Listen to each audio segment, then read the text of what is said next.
right, Joe tells me it's 6 o'clock, so I'll call us to order. Welcome, everyone. Happy New Year.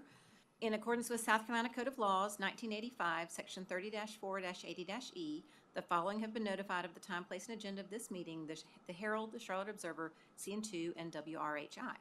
If you would, please join me for a moment of silence.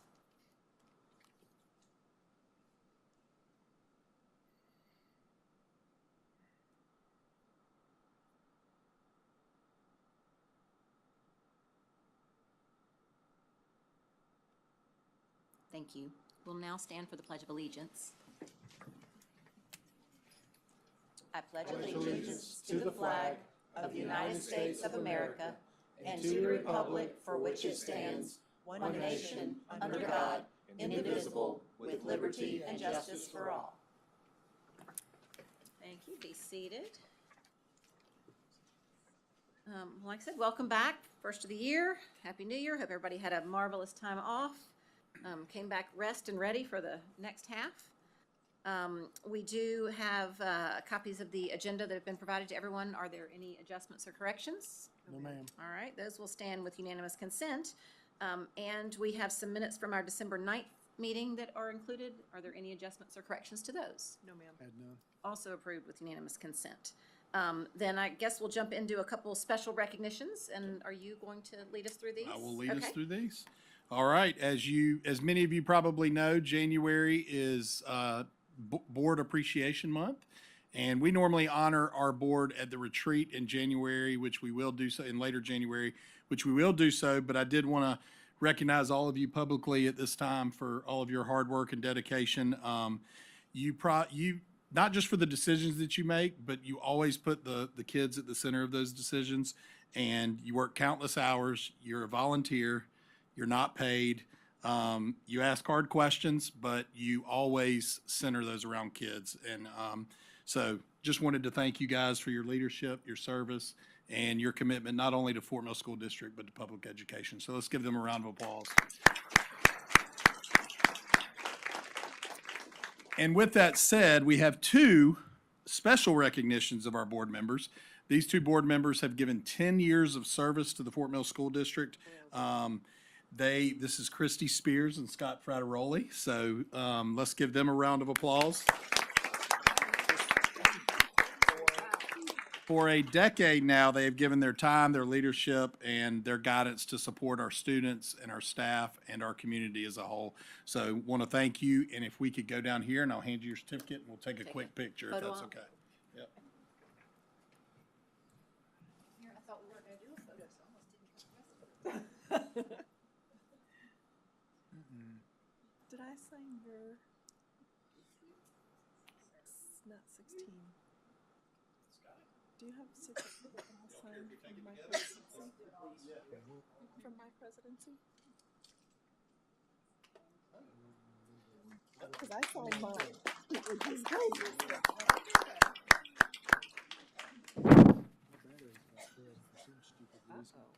On your. My computer to Down here for this one. die altogether. All right, so next is our monthly Red Nose Award, and as you know, this staff recognition program was established in honor of my father, Stormy Young, who was a longtime educator in the Fort Mill School District.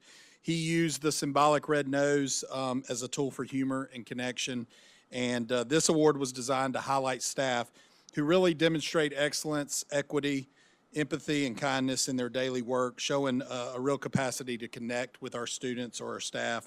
And it's really based on the 4 C's, which are culture, community engagement, commitment, and continuous improvement. So I'm excited to honor our 4 winners this month. So, and our first winner, if she'll just come up, is from Gold Hill Elementary School, Miss Amy Pearson.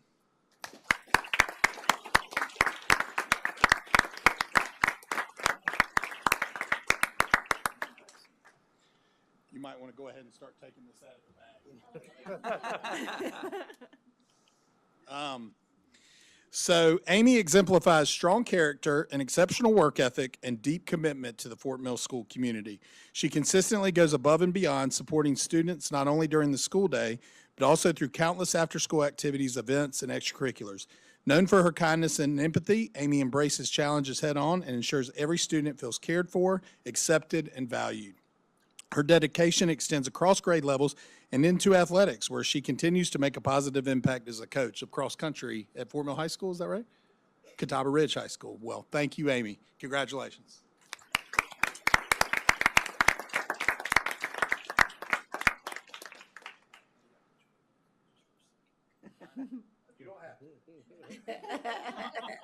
Don't have to, but we'll shame you if you don't. Have to, but you have to. You don't have to, but you have to. Congratulations. Congratulations. All right. Our next winner is from Nation Ford High School, Miss Christy Cruft.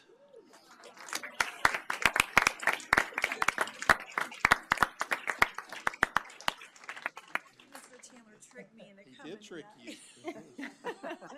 you. You can just go stand right there. Why?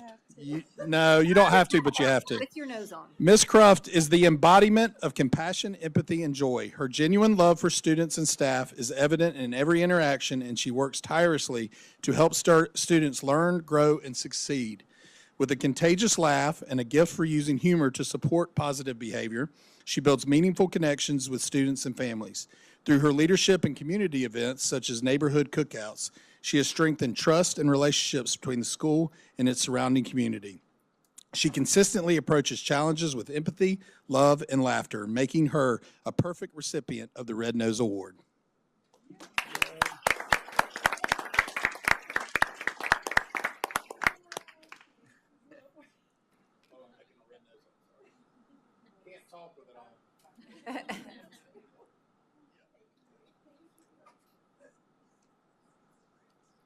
All right. Next is from Fort Mill High School, Coach Dwayne Hartsoe.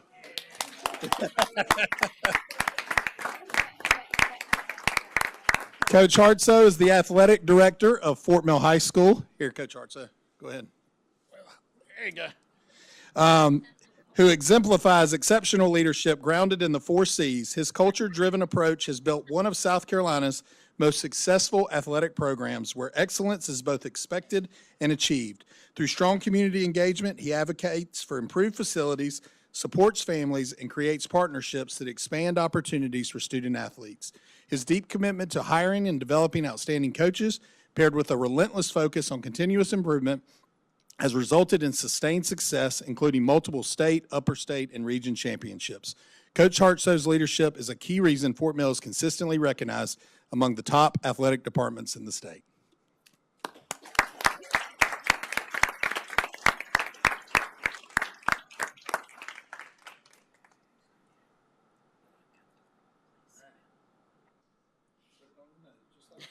I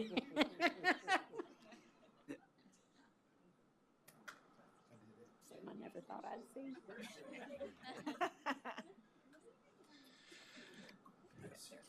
And last but not least, and I know I'm not supposed to pick favorites, but she is one of the favorites I've ever worked with, and that's Miss Stacy Johnson from River Trail Elementary School.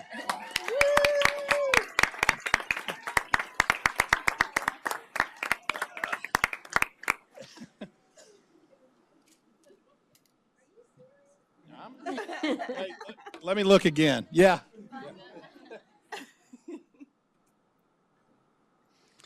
Stacy is the heart of River Trail Elementary School and a pillar of Fort Mill School District. Her leadership, positivity, and unmatched work ethic keep the school running seamlessly, while her genuine care for others makes it feel like home. Stacy serves every staff member with empathy, advocacy, and unwavering support, treating colleagues like family and ensuring no one ever feels unseen or alone. Steady, reliable, and deeply committed to excellence, she goes far beyond her role to strengthen relationships, foster connection, and create a welcoming environment for all.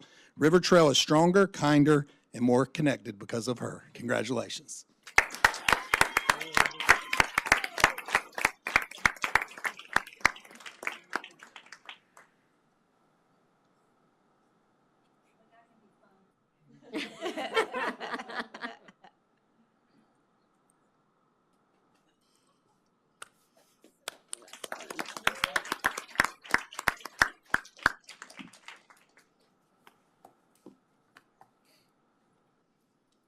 supply of red noses is great, and you can continue to order them throughout the year. This is fun. Amazon is a great tool. Okay, awesome. We've got up next some public participation, and I've got 4 cards. So we have a 15-minute segment, so we'll do 3.5 minutes each.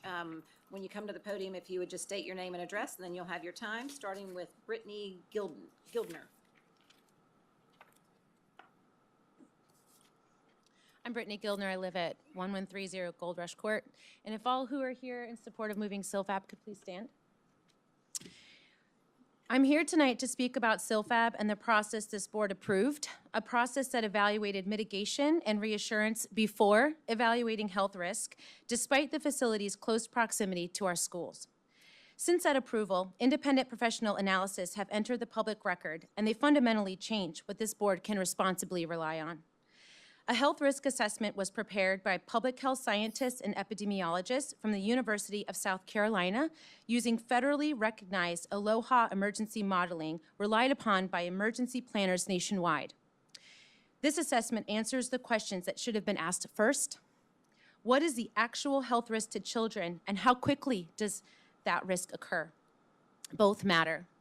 The assessment modeled accidental release of 5 hazardous chemicals used and stored at the SILFAB facility: anhydrous ammonia, silane, nitrous oxide, hydrochloric acid, and hydrofluoric acid. These are stored in large quantities and were modeled using single tank release scenarios under standard conditions. For anhydrous ammonia, the life-threatening toxicity zone extends more than 2 miles from the facility, with dangerous concentrations forming and moving off-site within minutes. For silane, a highly reactive and pyrophoric gas, the report identifies overlapping toxic, fire, and explosion hazard zones exceeding 1 mile. In ignition or vapor cloud scenarios, injury occurs essentially instantaneously. For hydrochloric and hydrofluoric acid, both of which cause severe respiratory and tissue injury, life-threatening zones extend up to roughly 0.4 miles. Even brief exposure can result in delayed but fatal outcomes, especially or particularly for children. The report makes clear that children reach toxic doses faster than adults. They breathe more rapidly, their lungs are still developing, and their bodies absorb toxins more quickly. Now consider timing. Emergency response is measured in minutes, even under ideal conditions. Chemical plumes do not wait. They move immediately with the wind.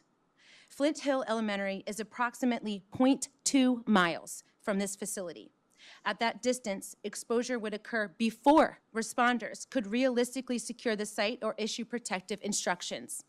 This is not a criticism of first responders, it is physics and biology. The health risk assessment also states its modeling is conservative. It does not include cascading failures, chemical interactions, transportation accidents, or malicious acts. It evaluated only 5 of the 21 hazardous chemicals listed by SILFAB. Despite these limitations, the report concludes that accidents or failures could pose a significant public health threat within a 6-mile radius. It is troubling that this analysis was not commissioned by the school district. It was funded and coordinated by parents and residents after this board had already approved reassurance based on incomplete information. Health risk assessment is supposed to come first, before mitigation strategies, before consultants are selected, before parents are told everything is under control. That did not happen here. Instead, generalized assurances were relied upon, and a consultant was later pointed to as a safety authority without an open, competitive evaluation of independent firms. That matters because consultant selection shapes what is studied, what is dismissed, and how uncertainty is framed. You cannot mitigate what you did not properly evaluate. Thank you, ma'am. Fort Flint Hill is 0.2 of a mile from this facility. Thank you. Jamie Castillo.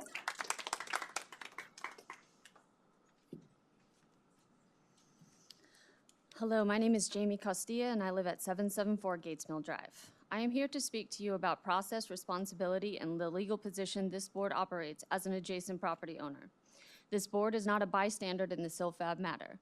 The Fort Mill School District owns and operates schools that share a property line with SILFAB. That is important. As an adjacent property owner, this district has standing rights and responsibilities that go beyond monitoring or communication.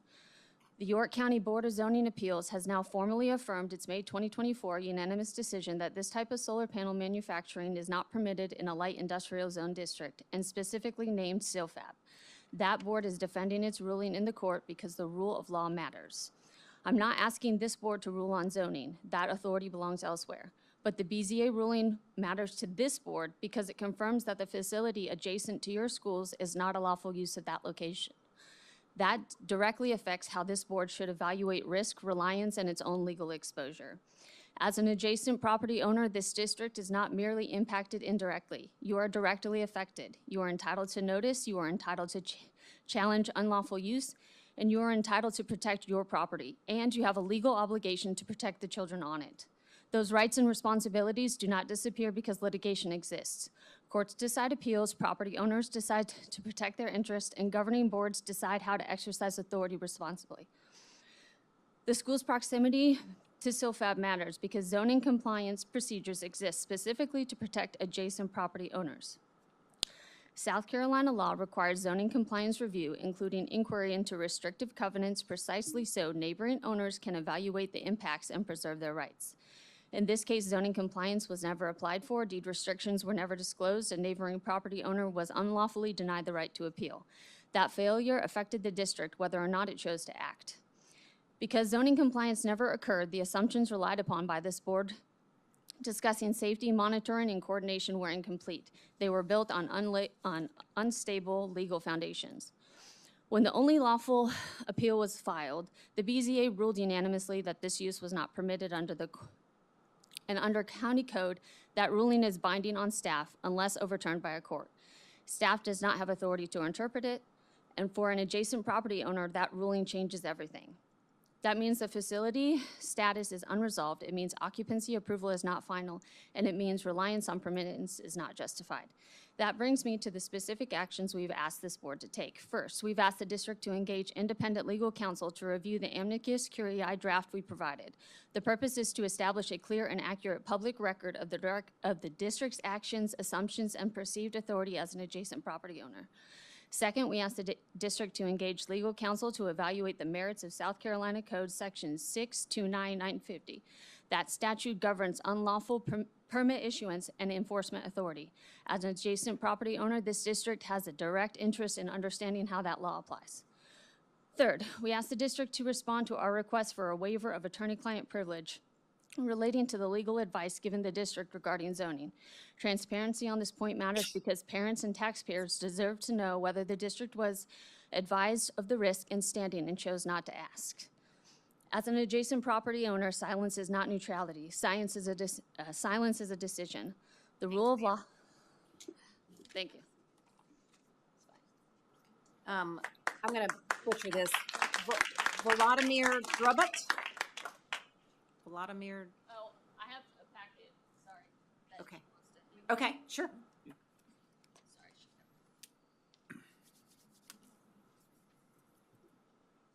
Thank you. Thank you, ma'am. Thank you.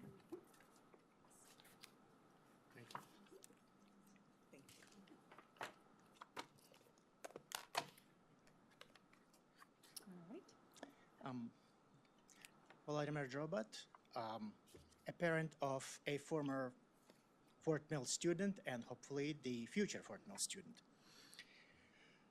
Members of the school board, recently I have learned that the Fort Mill School District is planning to spend $350,000 annually on monitoring the air quality in and around Flint Hill Elementary and middle schools. That doesn't sound like a money well spent. That sounds like someone purchasing a radar detector to avoid traffic tickets. Well, yes, sometimes it works, but usually it just warns you 2 seconds before you're gonna get pulled over. This realization comes at a cost at about $100 for a radar and a couple of trips to a court to fight the tickets. Here, the stakes are much higher. The annual cost is higher than a Lamborghini and risking children's lives and health. Yes, those sensors can detect slow pollution, but they will be absolutely useless during saline explosion or rapid leak of hydrofluoric acid or anhydrous ammonia. These events can cause irreversible injuries or even death and have a long-lasting effect on a community. Many of you were teachers and principals in schools of Fort Mill, and you have probably taught your students to be proactive, anticipate and prevent rather than react to what already happened. So why aren't you acting like this here? I would like each of you to ask yourself a simple question. If that was your land, what would you do? Would you build a house there and move in knowing about the danger and what it may lead to? Would you hire an environmentalist and pay him $350,000 and let your children and grandchildren to play in that yard anyway? Probably not. You would have either fought in court tooth and nail or sold the property and moved out. So why would you treat the district property, taxpayers' money, and our children's lives any different? Since the house has already been built and the children are playing in the dangerous proximity to the CILFAP site, selling is no longer an option. Let's do a simple math. For the same money you're going to spend per year, you can hire a good attorney. At $1,000 per hour, the same amount of money will give you 350 hours of his or her time, 43 working days. For about 2 months, one of the top litigators in the state would be able to work exclusively on your case to move CILFAP to a more appropriate location. That way, you will attack the root of the problem and save lots of money, since after CILFAP is gone, you won't need Citadel services at all. If you have thrown your weight behind the litigation and helped Fort Mill residents to enforce the law, CILFAP would have been already moved out, and people would be grateful for your help. But so far, you chose to abstain and sometimes even voice CILFAP's talking points through your sir. spokesperson. Thank you, sir. I still have 20 I'm seconds. sorry, I read it backwards. Continue. It's not too late to finally start advocating for children from your district and the city you live in. No one will blame you if you fought hard and lost. Chickening out is a totally different story. As Martin Luther King once said, at the end, we will remember not the words of our enemies, but the silence of our friends. So, how would you like to be remembered? Thank you, sir.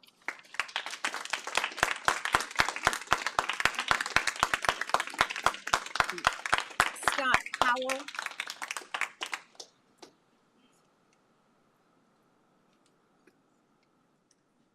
Scott Powell, 306 Eli's Way. I'm the managing principal of Craig Allen Davis PBK Architects. We're doing the renovation across the parking lot, so thank you. But that's not why I'm here. I'm here in honor of National School Board Appreciation Day. And as a resident, we are very blessed to have some of the best schools in the state of South Carolina. A lot of that has to do with the teachers and the leadership, but we can't have great teachers and great administrators without the school board and all the work that you do. So also a very, very small token of appreciation in this beautiful Frank Lloyd Wright design box. It's full of tea and a note that says, shaping the future like a good cup of tea takes time, intention, and the right blend. Thank you for your dedication to the students, teachers, and community. Thank you. Thank you so much. Thank you.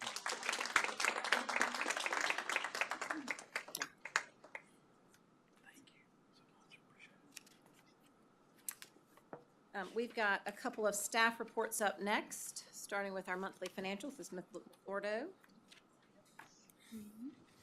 Good evening, board members, and welcome back after the holiday break. Tonight in your packet, we've included the monthly financial report for November. This is the 5th month of the fiscal year. But what's really key about this month, at least in my mind, is this is the month that has the most significant impact on utilization of fund balance. As we are awaiting the majority of the property tax collections to come in December and January, this is the month where we see the largest amount of usage of fund balance from a cash flow standpoint. So total revenues collected through this period were $70,866,930. And total expenditures to date were $94,665,983. This resulted in using the fund balance for the overage of $23,799,000. In looking back at the same period last fiscal year, it is very, very similar. We were at about $19,970,000, so right at $20 million of using the fund balance for the same period. So this is what we would expect with the increase in our budget and our operational costs for this year. We did see real estate taxes.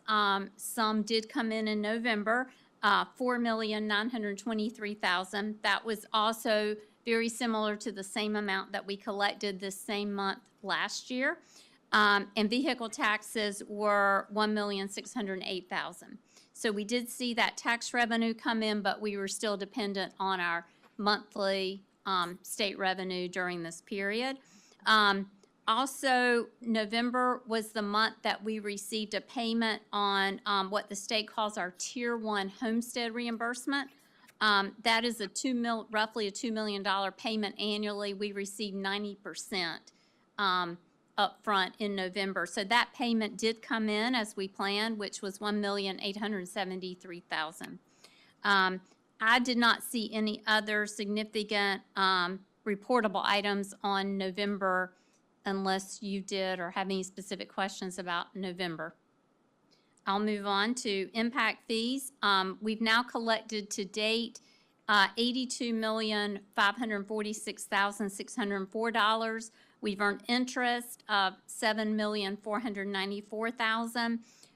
We have not made any additional claims. If you remember at the December meeting, I shared with you that we did a large claim of over $4 million for construction costs related to our new schools. We have not made any other claims to York County, also with the break in there as well. But just to recap, out of the roughly $89 million that we've had in escrow, we have claimed $88,921,000 with York County and received reimbursement out of the escrow.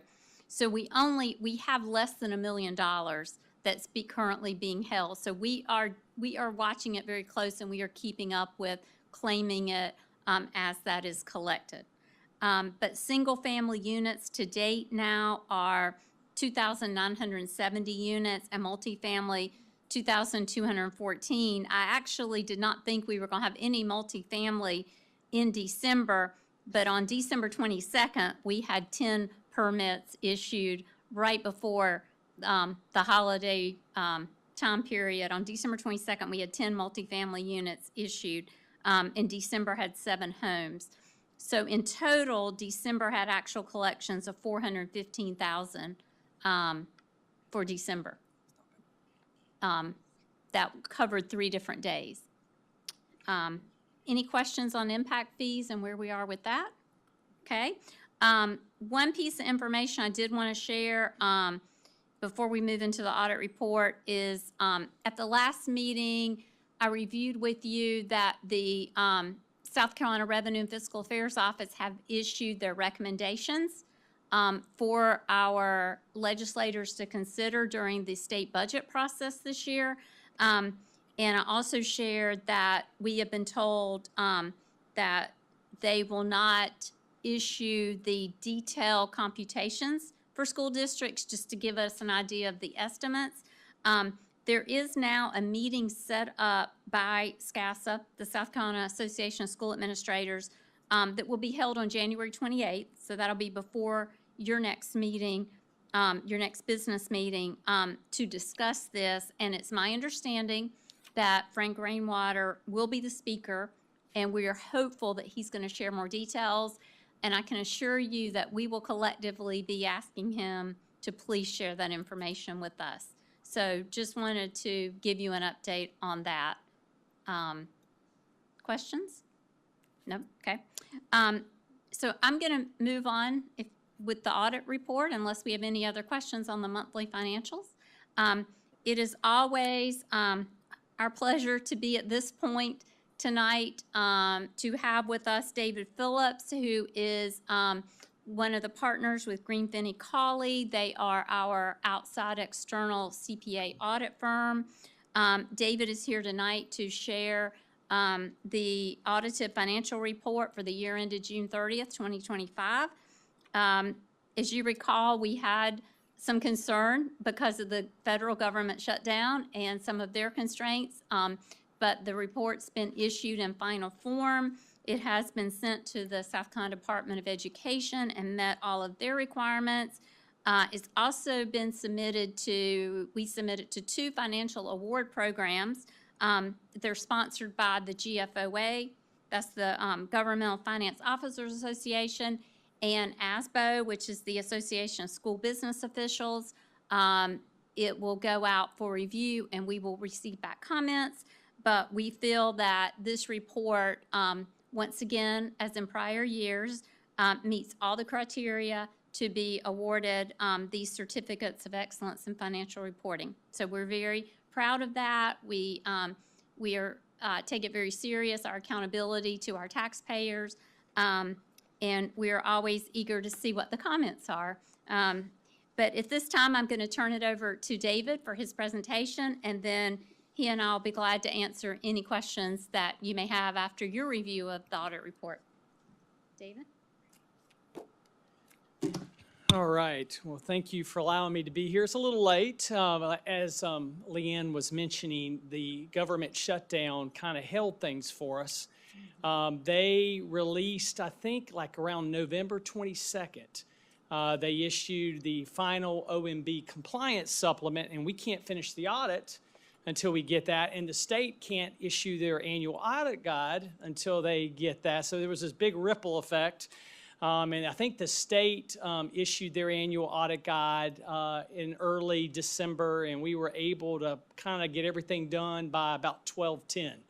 We had already filed drafts with the state because they said that was sufficient until we were able to turn around the final reports. And I think around 12/10 to 12/15, we were able to finally wrap everything up. So things were a little longer than what they normally were in prior years. But again, I thought what we would try to cover is look over the PowerPoint presentation, and we'll walk through that. Now, if you have questions, please feel free to interject, or if you want to wait till the end, that's fine as well, because I know Leanne will have a good answer. I'm just kidding. I'll try as well.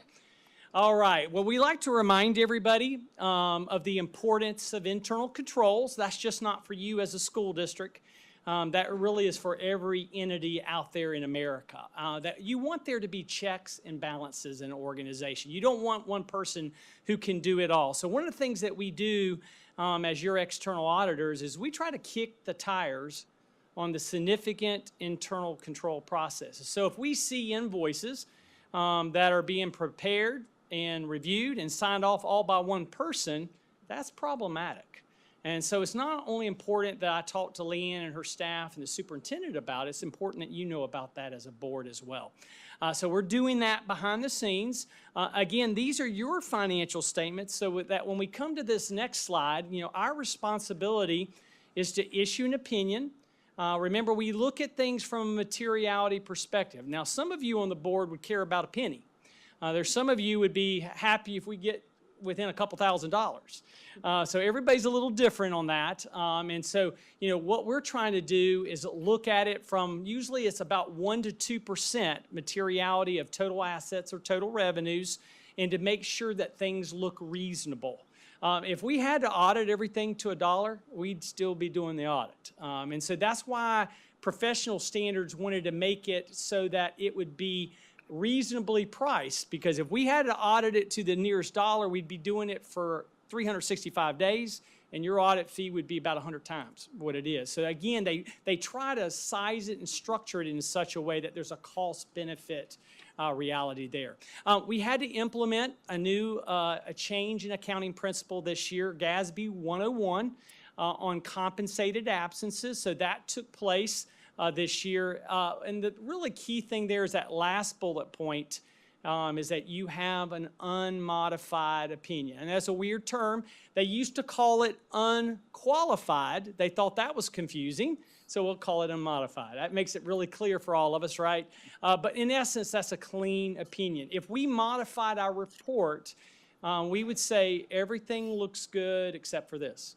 We had to modify it. We're not aware of anything being materially misstated. All right, well, let's move on. I know this is one of the really key slides, and I think the chart gives you a little bit of historical perspective.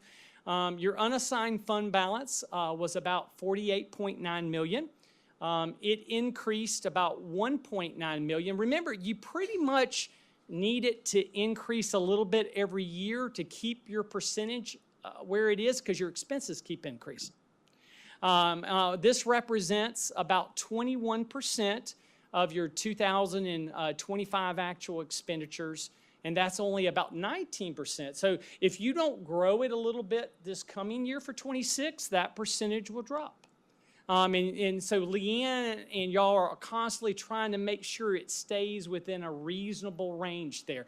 What we generally see, just kind of as a reference point, is most of our school districts that are in good shape are in the 18 to 25%. That's kind of where they try the sweet spot to keep it. All right, well, let's look at some of the reasons. Leanne was mentioning one of those. Some of your low points in cash flow and fund balance is in November. Remember, those property tax bills usually go out in October, and people pay those real property taxes usually December and January. And you really don't collect a ton of other real property. You get vehicles and personal property, but you collect the bulk of that in a 2 to 3 month window. So that, again, helps carry you until the next cycle. It helps you for emergencies, unanticipated expenditure. So, if something comes up and you have to respond to emergency, if you don't have money in the bank, you don't have a lot of options. With you have various ways to finance it. Or think about if the government shut down. What if that went for 2 years and you didn't get any federal reimbursement for 2 years? How do you make it and pay for those costs if you don't have money in the bank until they can reimburse you? So again, a lot of people saw that a little bit more firsthand this year with the government shutdown, as that was a little longer than what people were expecting. Again, it gives you good flexibility for discretionary funding needs. When you issue debt, if they see you have a good track record, they're going to give you better interest rates. With the climate we live in, the state, you never know what the new funding formula might be, right? Or something could change. So again, if you have some reserves, that gives you cushion, allows you to buy times. It's just important in the uncertain economic times that we live in. All right, well, let's look at the next slide here. Let's look at your revenues. As you can see there, they increased about 9%, or 18 million. Your state revenues increased about 6%. Your local revenues increased about 12%. And remember, a lot of that local is your property taxes. Remember, you have great growth, so the assessed values are going up, but you're also, because a lot of times Act 388 isn't kind to you, you're always having to raise the millage to kind of keep pace with your growth. As it relates to your budget, you came in a little over 10 million more than your budget. And part of that is you're being conservative. Sometimes also you don't know what that total funding formula is going to work out for you. And your staff doesn't want to be caught on the wrong side of that equation. So that's part of it as well. But that chart kind of gives you a little history there. And now as we flip over to your expenditures on the next slide, they increased about 20 million, 9%. We show you the areas, but what's under those areas of instruction and support is salary and benefits generally. That's 85% of your cost that you're having to deal with. So remember, you gave cost of living increases, step increases, of course, higher benefit costs. You're generally adding new schools pretty regularly. You're having to add new teachers and staff. ESSER went away, and so some of those costs are being absorbed back into the general fund, and just the higher cost inflation of life. And so that's what's driving. You did come in a little over budget, about $5 million related to some one-time maintenance and repairs and other costs that we've listed there. And remember too, every year you're kind of evaluating how the general fund turns out. And if you have had a good year, you try to put some money aside into that future school opening account. Sometimes you're pulling money away, sometimes you're adding. And so that's took place there in the net transfers in there. All right, well, let's look at some of your other funds. Remember, the Special Projects Fund is made up of a whole bunch of federal and state programs. You know, that's Title I, IDA, ESSER, which we won't see anymore. So that will probably, hopefully, be the last year on that slide, unless I forget to take it off. The Education Improvement Act Fund is, again, it relates to the state EIA program. You expended about 2.6, but remember, a lot of the aid to classrooms comes into that fund, and then you transfer it over to the general fund. So it's kind of the mechanics of how it works. It's the way the state has set it up. And so again, the money comes into there, and then about 15.5 gets transferred over to the general fund to cover those salaries and benefits there. The Food Service Fund, remember, is pretty much providing meals to the students. You had revenues of 8.6, expenditures of 10.2, and you ate into a little bit of the fund balance. And a lot of that times, again, you're trying to address equipment needs that come up. You build up that fund balance so that when you need to do a cafeteria, remodel or replace all the stuff, you have those resources, so you're not having to fund that from your general fund. So again, you're trying to time those things appropriately. All right, next slide here, we're going to briefly look at your debt service fund. Have a fund balance of 0.3. That's a little low, but this is because if you issue short-term debt, we have to record it as a liability, and so it takes it out of your fund balance. But that debt gets paid off within 1 year. It's just kind of the accounting treatment there. Also wanted to note there, your millage in the debt service fund was increased 9 mils to 83 mils. Your capital projects fund, you have a balance there of 68.2. Remember, that's really for all your long-range facility improvement plans that you're doing right now. The future school opening balance that we talked about, how sometimes you transfer money in, sometimes you transfer out. You have a net balance right now of about 5.3 million that you can use for future years. You have a lot of capital-related costs. Think about the elementary school, Flint, and middle school. You have more construction than any of my school districts. So every year, there's just tons of construction, and your staff does a really good job of trying to track all that, keep up with it, record it, and report it, and then we're having to check all that as well. All right, wanted to mention to you again about the net pension liability. Remember, you participate in the state retirement plans. Surprisingly, the actual liability went down a little bit. And again, I don't want you to think that's going to be the norm. At June 30th of 2024 is when this liability got measured. The market, stock market was doing really well. If it's doing really well, that makes the liability be less, because the total liability is a certain number. They net it against the market value of the assets. Well, if at a June 30th it don't look so good, that liability will shoot back up. And so right now it's kind of more of a paper gain. But the real thing to take away from that is not that someone's going to ask you to write a check for $223 million. The way they get you is that last bullet point, you're having to pay in 18.56 of every dollar to the state to kind of shore up that pension liability on the state level. And remember, your employees also contribute 9% too. So 30-some% almost is going to the state to try to shore up. And the hope is if they can get that pension liability, which is like 23-point-some billion dollars underfunded, they can make that better, then maybe one day those rates can come down. So this slide is a little better this year. The OPEB is a little worse. Your liability went way up, as you can see there, by about $38 million. And what's a little troubling about this plan is it's very poorly funded. The pension plans are usually 60 to 70% funded. They got money of about 60 to 70% of what they ultimately need. Here, you only have about 10%. And so what I would think in the long term is that probably these rates will have to start increasing. But my hope is that maybe by that time the pension's doing better, they come down, they up the OPEB and it nets. But probably that won't happen that way. But that's what my hope is. All right, well, I wanted to move forward here to just mention to you about the compensated absences. That created an additional liability of about $5 million. It does not affect your general fund, does not affect your special revenue funds. It's on those government-wide statements where we put the pension liability, where we put that OPEB liability.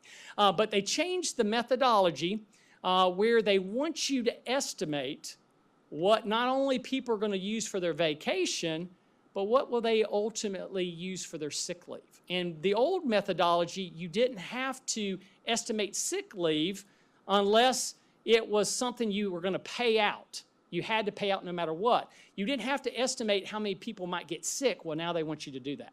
They want you to say, come up with what you think will probably be used by people for valid illness and estimate that liability. Well, that just jumped up your liability tremendously. We never had to do that before. All right, next slide. Just kind of wanted to highlight a little bit on the capital assets. You had an increase there of $69 million. You had additions of $90 million. Remember, you had some of that energy project costs. You had the schools, a lot of construction going on that. But remember, when we capitalize something, we begin to depreciate it over its estimated useful life. And that's that $21.1 million netting against the additions. That kind of brings you back to that 69 up above the total net increase. On the long-term obligation front, you had a total outstanding debt of about $533 million. You made principal payments of about $30 million, a net decrease in premiums of $2 million. There's a little bit of an increase in and when I was telling you about the compensated absence change $5 million, we had to change the beginning balance. So this is the incremental piece in the year 25. We had to restate the beginning balance going into 25 based on this new accounting standard. That's how it was required to be reported.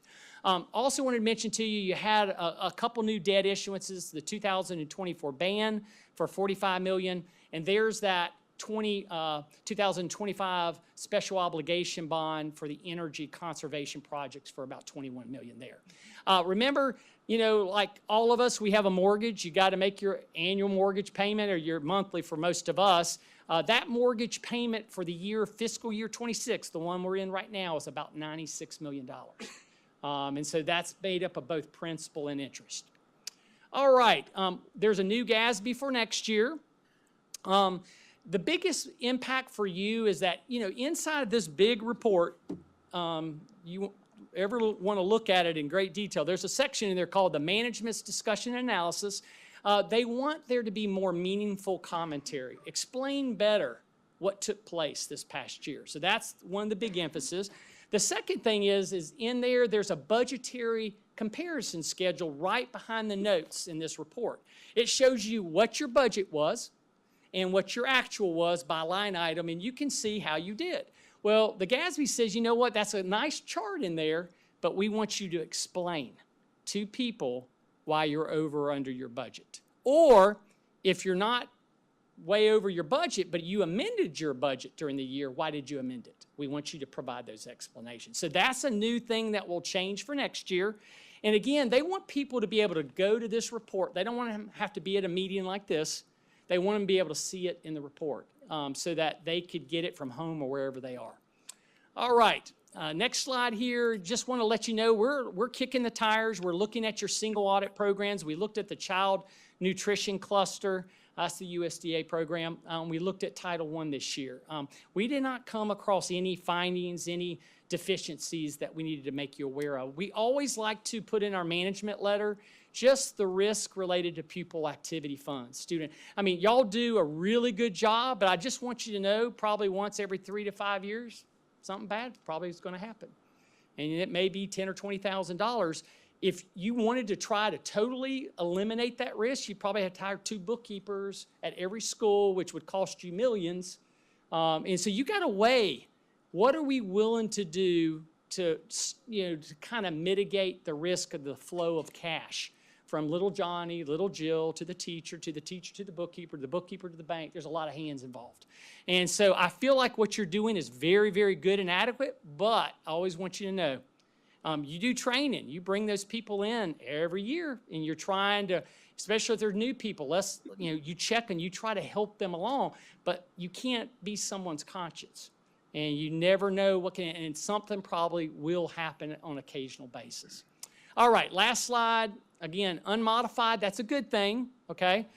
You really have good financial condition, and the staff really are still great. I mean, you've had a lot of turnover, and you're still addressing some of that. I actually know Aaron. He used to work for our firm years ago. But you've really brought in some really good people, but it's going to take some time to get them the experience in school district finance, whereas you had people in here 20 or 30 years. But I think you really got good people, and there's probably some other little things that you're looking at to improve there as well that Leanne will probably talk to as well. Any questions? I go quick, probably not quick enough. Yes. 3. Okay.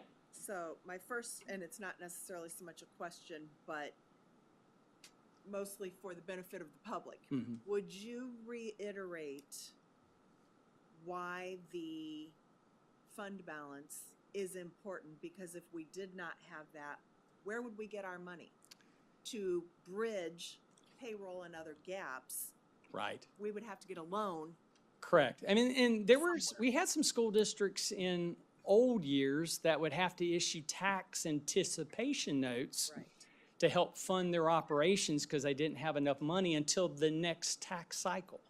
That's not where you want to be. Right, and Yeah. you've got to pay interest on Right, that, that's so it's correct. That's just- correct. But you also, as you know, you don't want it to be 50%. It's that balancing act, and every government has a different tolerance for what that percent. I'm very conservative, so I'm on the higher end. But if you're probably a marketeer, a salesman, you might, hey, I can live with 5%. Everybody's a little different. I feel like what y'all have is pretty standard in what I see across most of our like-sized school districts. Okay. Yeah. Second one, our legislature is pushing for all school districts in the state to accept more cash, whether it's Oh, yeah. at concession At stands, it's any- at games, it's at whatever the case happens to be. How do we help them to understand the impact and how much against accounting practices that really is? Yeah, I mean, I know it sounds great, and it's good for some people that really like to pay everything in cash, but it also just creates more risk that people pocket money. Right. And so, then you've got to be more vigilant in trying to do receipt books and all these type of things so that you can sequentially kind of track it and make sure, and it takes a lot more time and effort versus if you could somehow it all get paid online, and that helps mitigate a lot of that risk. But I mean, I get it, but I'm just saying it's I can understand both sides. Yeah. Third piece. Okay. You get a pass. This is Hey. for Leanne. You're up. We always monitor when we have debt rolling off the books. When does our next round of debt roll off the books? You want me to answer this? Yes. Otherwise, you're going to have to, David. It's your choice.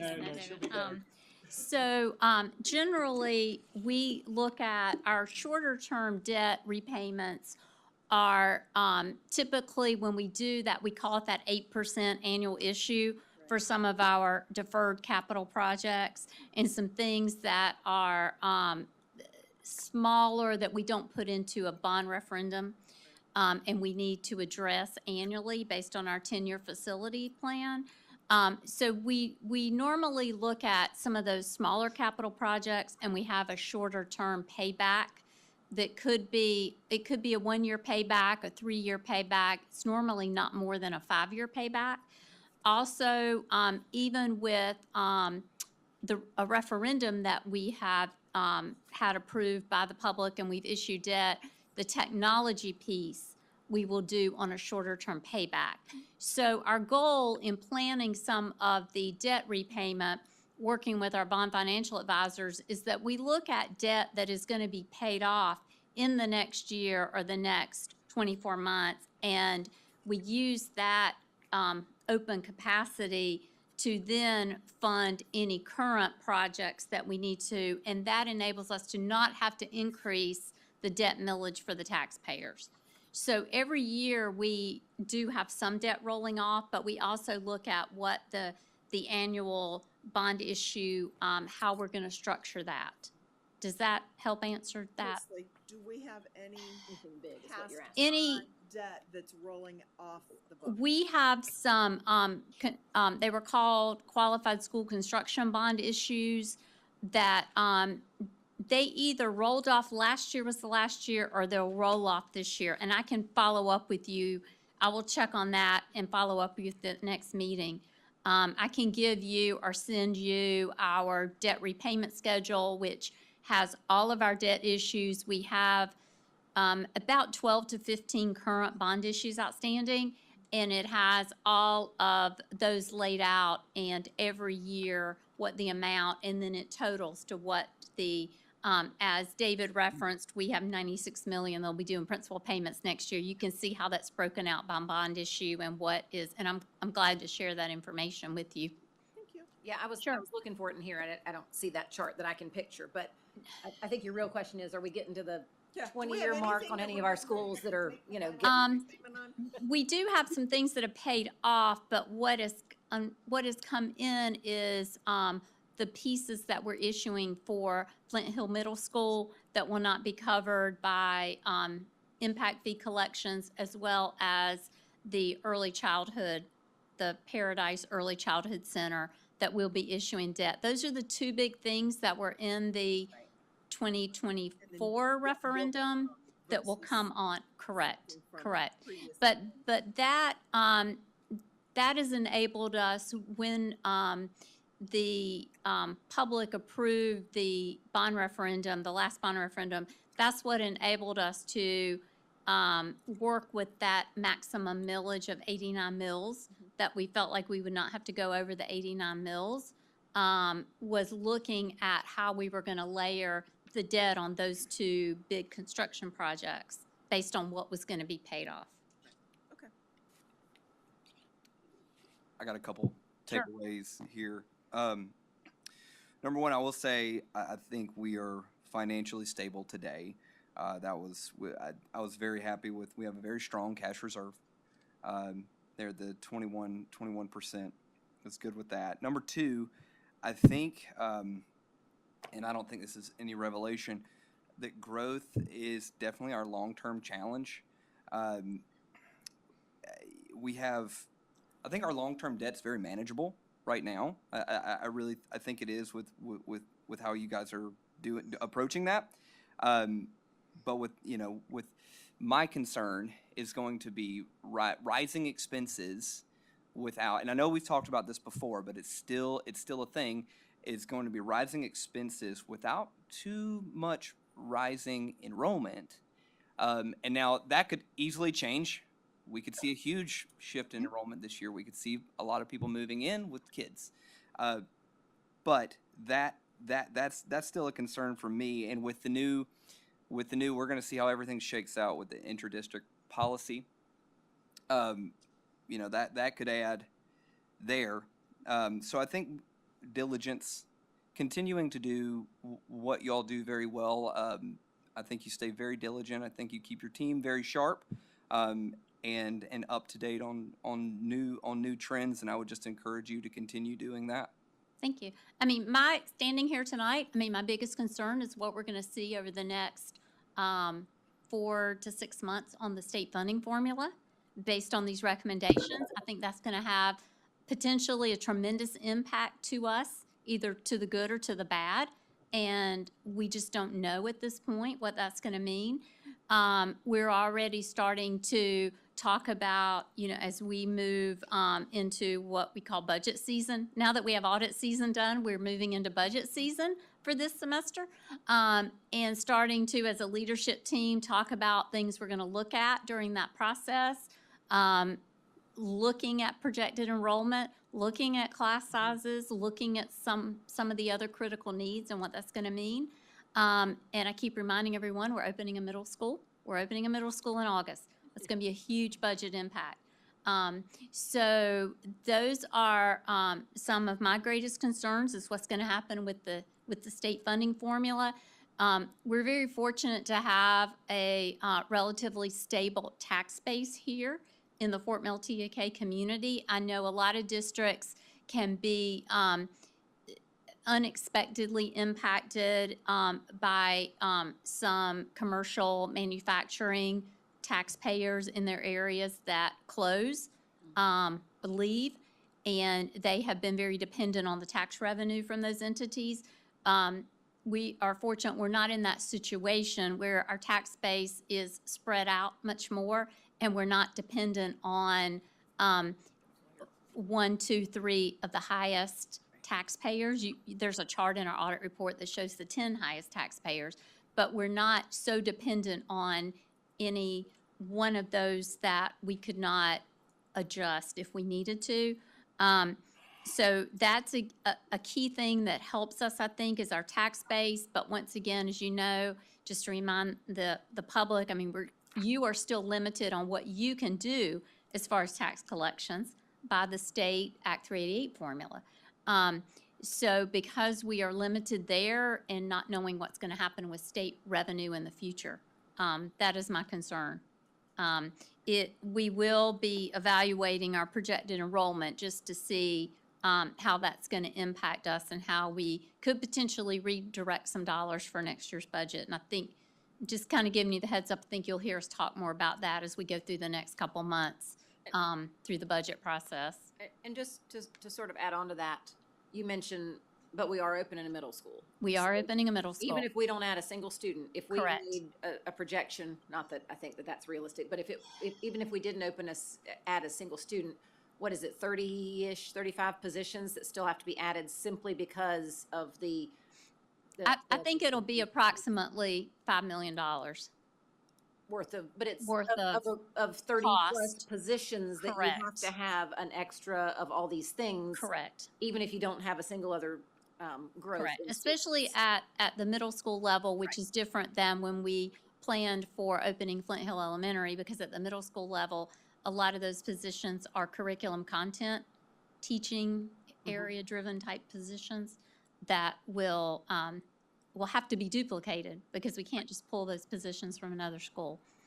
So it will be very different for us with opening the middle school. And that reminds me, one of the things I wanted to piggyback on what David shared with you about the new GASB requirement for this year, and he and I've talked about this on the budgetary comparison schedules, where that will be a little different format in the audit for June 30, 2026. Generally, I do not bring you or ask you to consider budget amendments during the year. I can only remember one time that our school board has made a formal budget amendment, and that was due to some state funding changes after year end.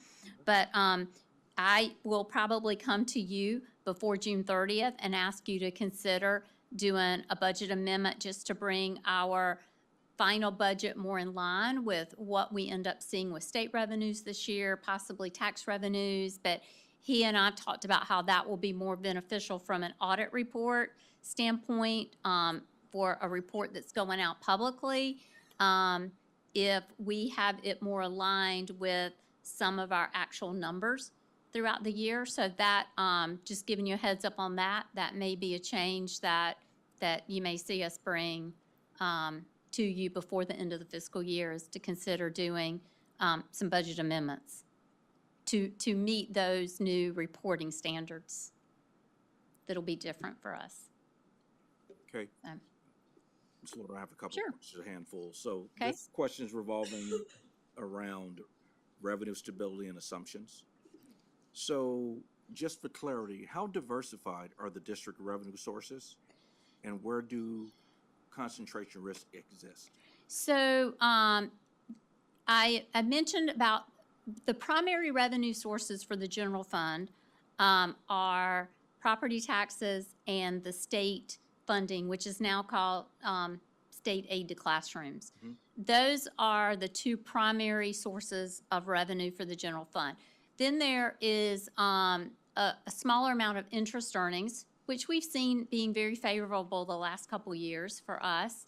A tiny amount of federal funding comes into the general fund. Most of our federal funding is related to Title I and IDEA for special education services, and that is in what we call Special Revenue Fund. What we see on federal funding is, I think, a little riskier in that those funds do not increase at the same percentage rate as when the teacher salary scale increases and the state fringe benefit cost increases. Those federal funds are generally level or just a small increase. So I feel like that's riskier because we're having to always address if we're going to provide the same amount of services to our students and we have those positions in those funds, can we fully cover those for the next budget year?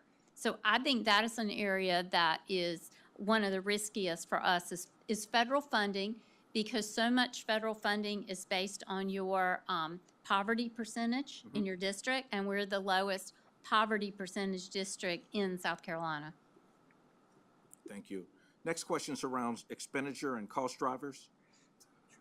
So what cost containment strategies are being used without compromising instructional quality? So I think that we are, especially this time of year, we're really starting to look at what are our year-to-date expenditures, because that will be a driver going into the budget plan for next year.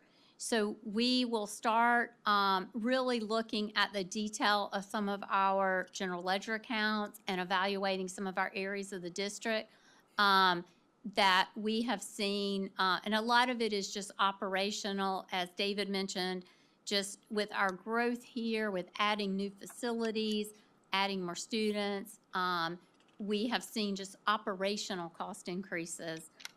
So we very much evaluate that on a detailed basis, but the other side of that is 85 to 90% of our budget is related to positions. And so once we hire someone, we assign a teacher to a classroom, we assign the students, we are not going to make those changes in this current school year, but we will start evaluating that as far as class sizes towards the budget for next year. Okay. So it's a little different when you are very much driven by position cost versus some other types of cost. Yes, thank you. Capital planning and debt management. So capital planning, we didn't talk a lot about in the audit report, but I know that Mr. Romanek is now in the process. He and Jay Gaither with Leitner Management Group have this fall had individual meetings with our schools.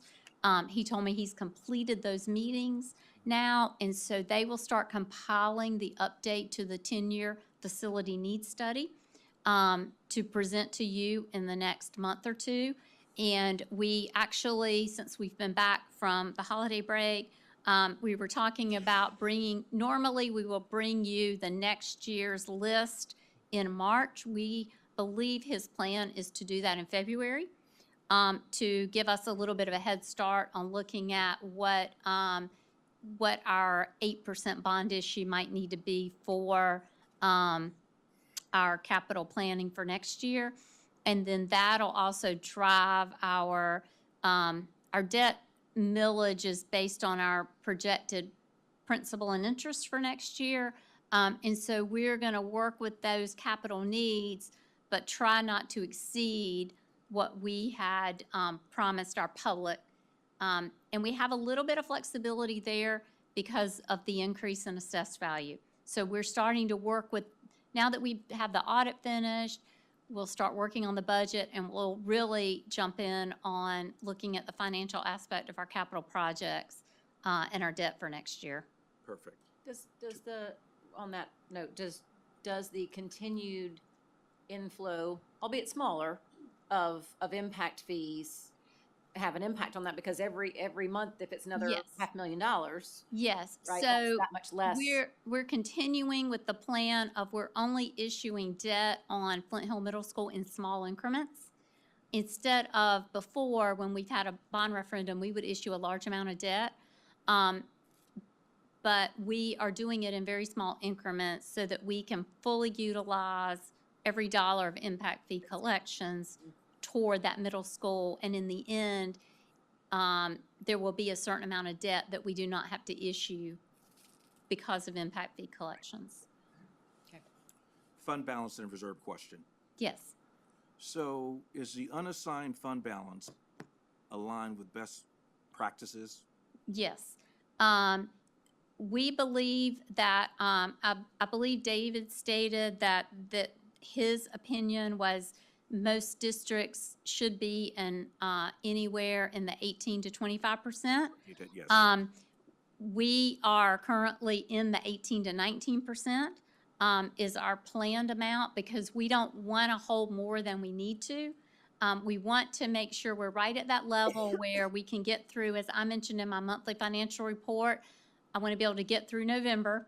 I want to be able to get to the period of the fiscal year where we are collecting property tax collections, so that we don't have to borrow any money and incur extra interest costs for the taxpayers. But I don't want to hold too much in fund balance. So we are strategically working, I am in that 18 to 19% range. And that has proved to be successful for us, not to have to go out and issue debt Thank you. right now. Hey, Leanne, Sure. with the reassessments, Yes. what are you kind of projecting on property tax increases to be? I can tell you more definitely at the next meeting when I see the tax collections for December. I have not gotten the report yet. I should in the next week or two. We will receive the reports from the county on December tax collections, and then we will have a much better idea. Because, as you know, we had to roll back millage because we cannot receive a windfall of new tax revenue due to reassessment. But we did have some growth in our tax base, which we do get the new tax collections for the growth.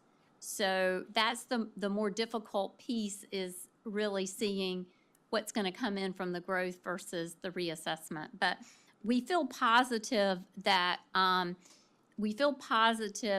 way we budgeted, I do for this year's budget, that our tax revenues would at least meet, our actual collections will meet the budget or slightly exceed it, as we've seen in the past. If you recall, in past years, we may collect anywhere up to about 2 million more than the budget, which then helps us in the budget for the next year. And so we should be in that range again. But I can tell you more definite my opinion on it once I see December, what came in December. Thank you. Okay, thank you. Okay, thank you very much. Our next agenda item is Dr. Dixon giving us a second read and therefore an action item on a very exciting new policy or policy. Good evening, Madam Chair. Happy New Year, board members. I hope you've gotten used to writing 2026. I'm still writing 2025 from time to time. Tonight, I bring to you for second reading policy JFAB, admission of non-resident students. As I mentioned at our last meeting, that this policy would allow non-resident district employees to enroll their children in our schools beginning with next school year. We believe in advancing this policy ahead of the required South Carolina Department of Education inter-district transfer policy, which would take effect the following school year, 27-28, is a proactive step. As we've previously discussed, this approach supports recruitment and retention and aligns our practices as a district with other OEC districts in our area. As a reminder, it does include specific conditions for participation.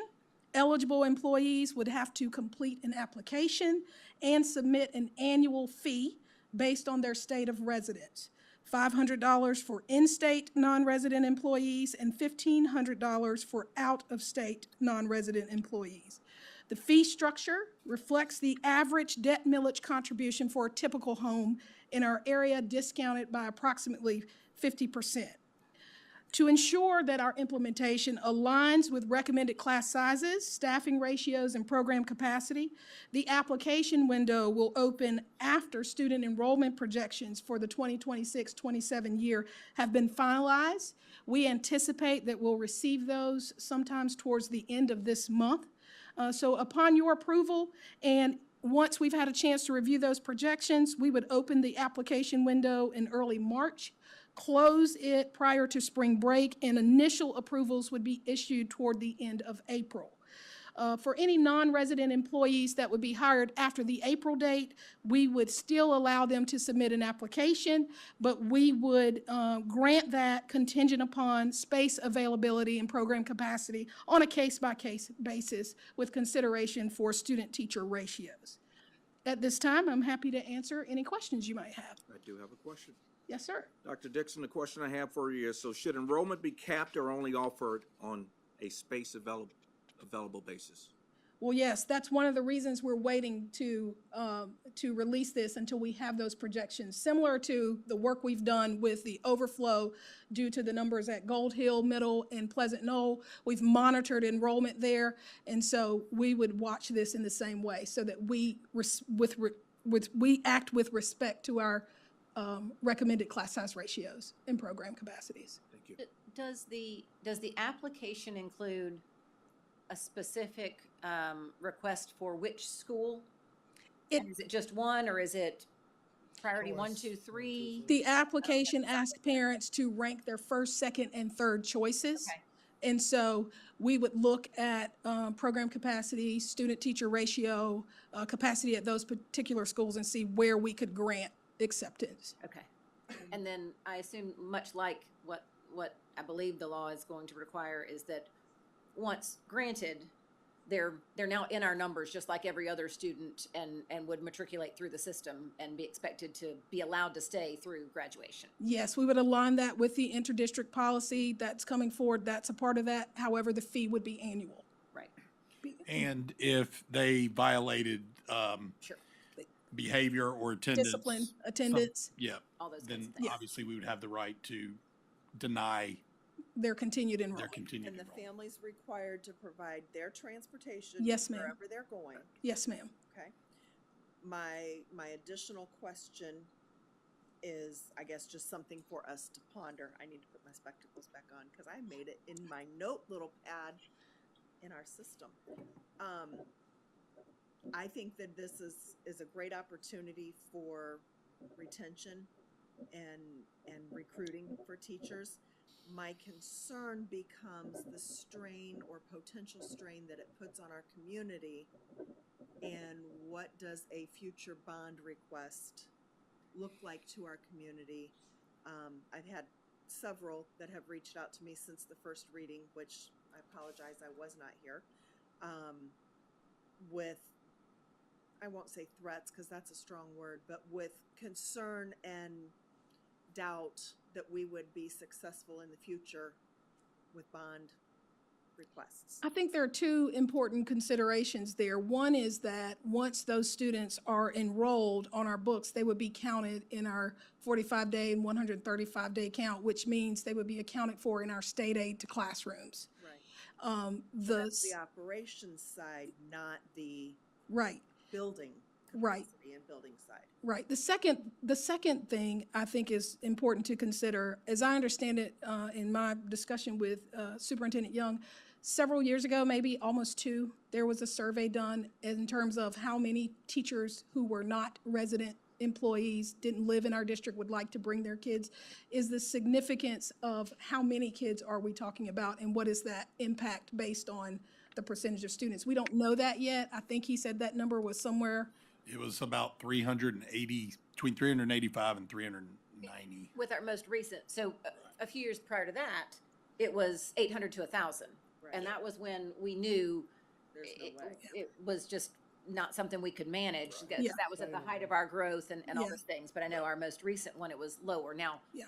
this being an option, may, With the annual fee, we also reserve the right to make adjustments to that fee if that's something that we feel like would be important to our taxpayers and for us to do. And also, I recognize, and I think it's important for our public to recognize, we can take care of our teachers and our staff by allowing them and their students to attend, or we can take neighboring district students, but regardless of Correct. which direction we go, starting not this fall school year, but the following school year, we have no choice but to take, in essence, those that apply, and we should, I think, take care of our own first, and that means taking care of our staff. Yeah. And I just want to say, you know, I think one thing you mentioned, Michelle, was the taxpayers and passing another bond referendum and paying taxes for students that do not live in our, this is like you said, a huge recruitment and retention tool for us. It gives us the ability to recruit strong teachers, retain some of our strong teachers, and keep our schools strong. Right. And I think that's one of the things that makes our community so great is our schools. Yeah, I'm biased, I know, but I think this is a great tool for us to continue to do that. Yeah. Well, and also, I'll just add, because I don't know if I did or didn't, because I have a disconnect right now between my brain and my fingers. The memo that you sent to Secretary Weaver. Yep. Excellent. So Totally thank you for agree. that, and Totally those agree. words and expressions to them, because there's probably a few others that I'd like to send that to that's not just Secretary Weaver. so along those lines, I'm curious, do we know, I mean, the feedback period ended right before Just- Christmas? I mean, have we heard anything more? No, on the I policy? completed the survey on behalf of our district and submitted some additional comments, and we've not had any additional feedback. I am attending a meeting in Columbia next Thursday and have asked for that to be a topic on the agenda from the department. So should I get any feedback, I'm happy to share that. That'd be great. I do want to say, I think it's important to frame that this is not a public transfer program, but an employee benefit. So it's important for the public to recognize that. I would just add, I think this is one of the best moves this district has done. It's so well worded. I think you've put it together very, very well. I think it's fair. I think, yeah, just everything Mr. Young said. It gives us, it's a strong tool that we can add to our tool belt as far as retention, and this just being a great place to be. This is something, you know, I've wanted to see for a long time, and you've put it together very well. Thank you. Just a quick anecdote. I did get a text message from a principal today asking if you all would be deciding on this, because he has a pressing hire who is going to make her decision relative to whether or not she can bring her children to attend our schools. And we had a number of emails after the first reading and the first discussion from teachers saying, oh my goodness, this would be wonderful. I've been worrying about what's going to happen when my kids get to school age and I'm living somewhere different, so. I told Mr. Bolden before we met that as exciting as the annual audit report always is, and how I highlight it on my calendar, I was really excited tonight to be able to vote yes on this for our teachers. I'm just over the moon. I think it's going to be great. So with that, I would entertain a motion. I'd like to make a motion that we accept the recommendation of the administration for the, I don't know what we want to call it, revision, enhancement to policy JFAB, admission of non-resident students. Second. Motion is second for updating policy I'm on the wrong page. JFAB regarding non-resident students of employees. Is there any further discussion? All those in favor signify by saying aye. Aye. Any opposed? All right, motion carries. Yes, you can tell them we voted on it today. All right, All the right, floor is yours. me. Superintendent report. Awesome. Very good. All right, calendar of events. Hopefully everybody enjoyed their winter break. We are back. Had teacher work day yesterday and students came back today, which was great. We do have Martin Luther King Jr. holiday coming up on the 19th. No school for students or staff. On the 21st, we have the Board of Trustees visits to Tigakay, Gold Hill Elementary, and Gold Hill Middle. Looking forward to that. And then the next day, we have a busy day with the Teacher Forum Winter Refresh here at the district office. Excited about that. And then we have our Board of Trustees retreat at 2 o'clock that afternoon. And then on the 30th, we have a 2-hour early release day. So, can I clarify, just for the sake of those watching, that as of the moment, we don't expect to have what I would call a traditional board meeting on the 21st or the 22nd. We will have strictly an executive session because it's our annual review of superintendent goals, evaluation, things like that. So unless something pressing comes up, we would not have a traditional meeting. We'll open the meeting, but we'll go immediately into executive session and talk about Mr. Young for a little while.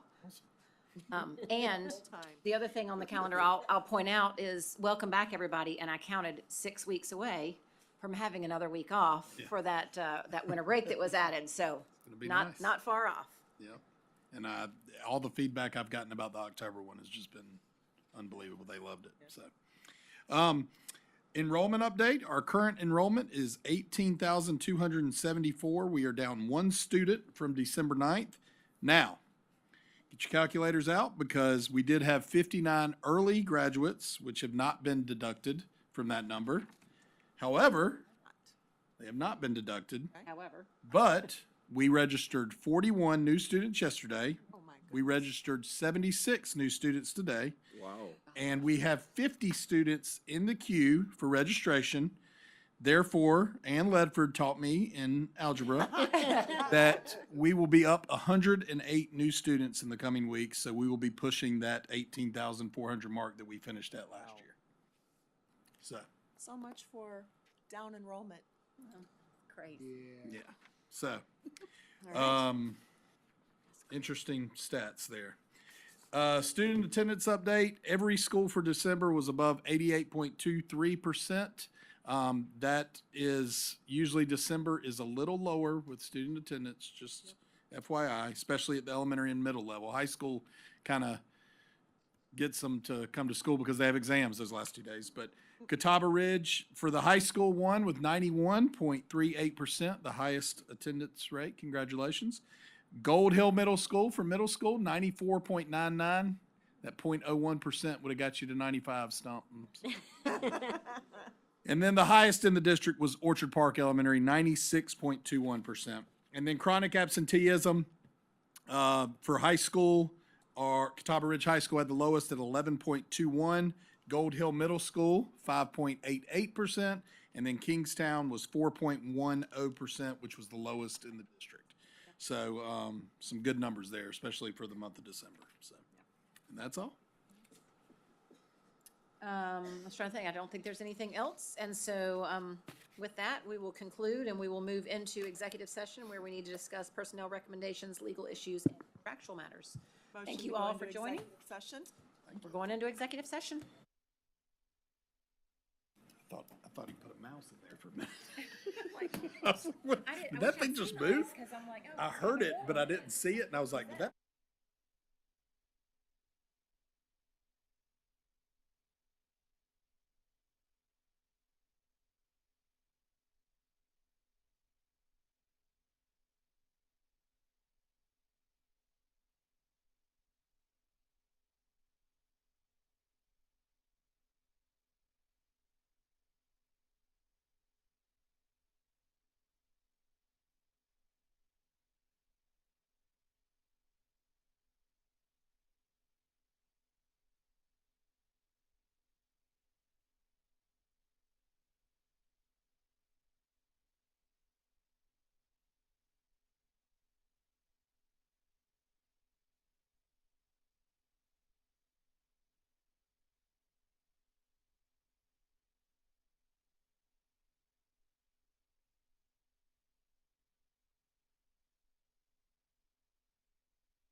motion to return to public session? We are back in public session. While in executive session, we discuss personnel, legal, and contractual matters. I believe we have 2 actions to take. I'd like to make a motion that we accept the recommendation of the administration to name Garth Sawyer as a senior financial analyst. Second. We have a motion and a second to name Garth Sawyer as a senior financial analyst. All those in favor signify by saying aye. Aye. Any opposed? That motion carries. Ms. Lordo? I'd like to make a motion that we accept the recommendation of the administration to report employee A for a breach of contract. Second. Motion and a second to report employee A for breach of a contract. All those in favor signify by saying aye. Aye. Any opposed? That motion carries. Motion to adjourn.